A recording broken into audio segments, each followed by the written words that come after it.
Ladies and gentlemen, welcome to the Kakasungura YouTube channel.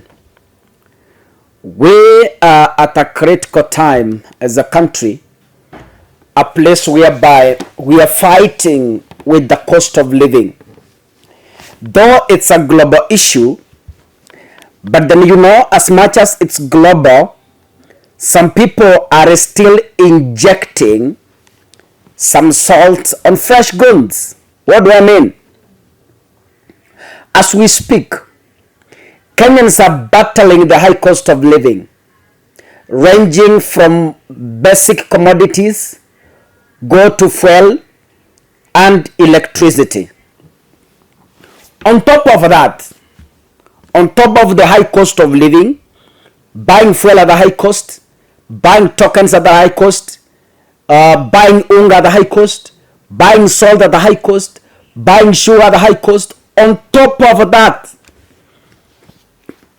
the Kenya Kwanza government is forcing Kenyans again to pay high taxes.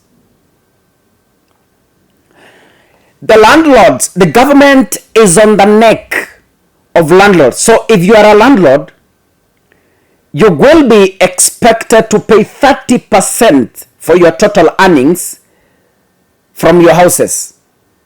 So if you make 200,000 in a month, you calculate 30% of that, and then you get the answer.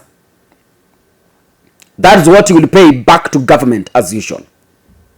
On top of that, as we speak, by Friday, the cost of electricity had gone up again for a second time in a row.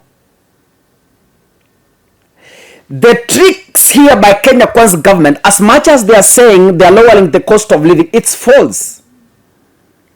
Why? They reduce fuel by 1 shilling. They increase electricity by 2 shillings. So in short, there is no reduction at all. Kenyans, listen to me. That as much as we are being told that it shall be well, there is no hope. There is no hope of anything being well in this country. And by the way, do you know that one of the Kenya Kwanza politicians doubled shares in Kenya Power?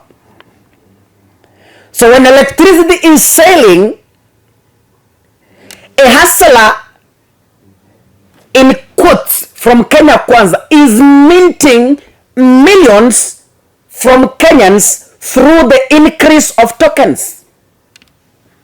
And you tell us that the hustlers are for this government. Hustlers eating their own hustlers. On Friday, and this is burdening Kenyans. So Kenya Kwanza was saying that the rich will be paying more school fees. Then you are like, how do you, richness is relative. How do you know someone is rich? How do you measure richness? Now on Friday, the tokens went up. They increased. The fuel cost charge will now cost 7.9 shillings per unit of electricity consumed from 6.79 of last month per unit. So wale watu mumefanya physics, you understand what we mean by this. So, and you understand the foreign exchange adjustments will increase from 1.48 per unit from 1.37 in September. I want to read that notice. It says, Notice is given that all prices for related electrical energy specified in Part 2, the Schedule of Tariffs 2018, will be liable to a fuel energy cost charge of plus 709 Kenya cents per kilowatt hour or kilowatts per hour for all meter readings to be taken in October 2022. April said in a Gazette notice on Friday. So what does this mean? The cost of electricity has gone up. And you know, in our homes, we almost 100% depends on electricity. When electricity increases, your salary remains the same. What does that mean? Tough times ahead. When electricity is increasing, your salary is the same. The government is increasing tax. What does that mean? Kenyans will remain poorer than they were. Because if your salary remains constant, you must save, you must pay high tax, you must pay for high cost of fuel, you must pay for high cost of electricity. That means your budget won't be enough as compared to how it was enough last year. So as things increase, what is sad in this republic is the salary is constant. How I wish that when the cost of living increases, when taxes increase, we also increase the cost of living. All this is increasing because Kenya is in debt. So we must toil, we must work hard to service the debt. 10 trillion na tulipiwa faini. Now listen. I want to tell you this, ladies and gentlemen, that when Kenya Kwanza government came into power, it told Kenyans, give us 100 days in office and the cost of living would drastically fall. But what is happening? The people running the cabinet are more rich than Joe Biden and his entire cabinet combined.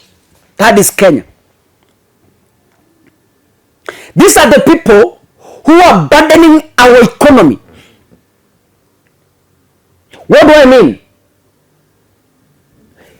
These people, we must work hard to put them in office. The position of the premier cabinet secretary is illegal. It is unconstitutional. But Kenyans must toil to put him in office and pay for the staff taking care of him in the next 5 years. Kenyans will toil to fuel his car. Kenyans will toil to furnish his office in railways. Kenyans will toil to pay his allowances, house allowance and medical allowance. Kenyans will toil to pay his staff and pension. And then now, someone is telling us he is already forming government with the Hustler Nation. How? The members of parliament, you saw Moses Wetangula saying, we must increase your allowances. I'm here to make you comfortable. Allowances is drawn from. If Kenya Kwanza, listen to, if Kenya Kwanza was realistic in reducing the cost of living, listen now, Kenyans. If Kenya Kwanza was very serious and committed into reducing the cost of living, the number one thing they could have done is cutting the expenses. Even in your own family, when you want to reduce your cost of living, you call yourself into a meeting. You write down all your expenses you do monthly. And then you begin to cancel those ones that are not necessary. Unatoa hii, to reduce the expenses, because the salary is the same. If Ruto was serious, but I'm surprised they're pretending to milk Kenyans to the last breath. If Kenya Kwanza was serious about lowering the cost of living, they could have scrubbed the position of the premier cabinet secretary. Hiyo pesa wanalipa kila mwezi na staff na ofisi na kila kitu, walipe deni ya Kenya ambao tuko nayo China. If Kenya Kwanza was very serious and committed at reducing the cost of living, the chief administrative secretary positions which have been announced as illegal by the court, they would have been scrubbed, so that the millions, the billions used to pay those people on a monthly basis is taken back to the servicing the loan. Lakini mnadanganywa hapa mchana, and they are committed. Now they want to milk Kenyans by increasing taxes, and they want to reduce the cost of living. My friend, hey, mutalia, who is being punished in Ichaweri? Raila Odinga anateseka.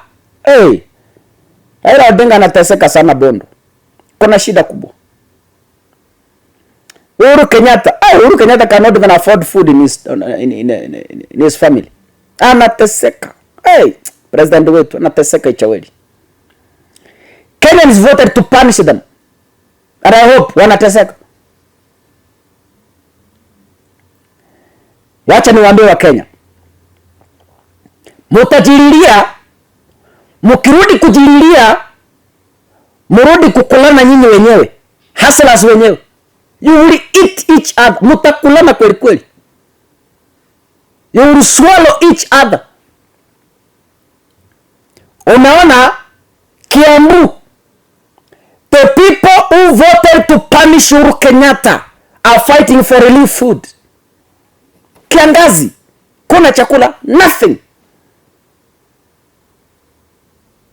I was reading a story from Turkana. Wakazi, they have resorted into even using urine from animals as water to drink and bathe. The small urine that comes out of the animals, because there is no water, there is no pasture. That is the kind of life we are facing in this country.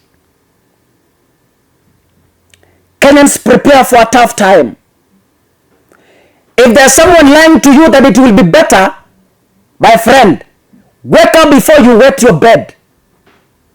I urge you, wake up as early as now and begin to toil. Mshahara itabaki vile ilivyo, lakini tax itapanda, mafuta itapanda, rent itapanda, transport itapanda, and there's nothing you can do about it. Muliba mpangwiwi, sasa ndio mtapangwa. Na the sad reality is, you have no choice. Lazima mtapangika. God bless you. Santeni sana. Mungu Kenya mimi, the only advice I can give you, Mungu na warehemu. God bless you.